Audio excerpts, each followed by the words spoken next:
আগামী মঙ্গলবার মধ্যে ডুবছে, তারপর ডুবানোর পর একটু নামছে, তারপর আম পরিষ্কার আবার ডুবছে। ডুবানোর পর আজকে আমরা নামছি 4টা বাজে, রাতে 4টা বাজে নামছি এখানে। ডুবছে, সব ভাঙা চুরা হয়ে গেছে গা, মানে কিছু টাকা মানে কিছু মানে পাইনি। আমরা এখন বন্যা দুর্গত এলাকায় আছি। প্রশাসনিক কর্মকর্তা এসেছিল এবং তারা কিছু শুকনো খাবার আর পানি দিয়েছেন।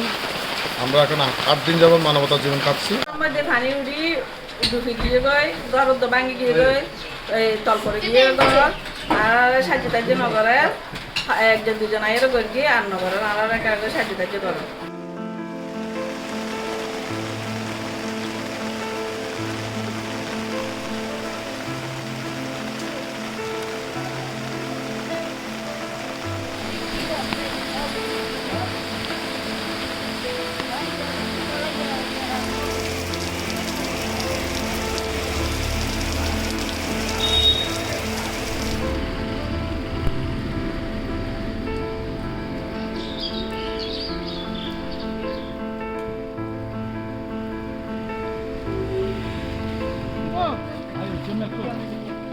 ভাই, 5টা দিব।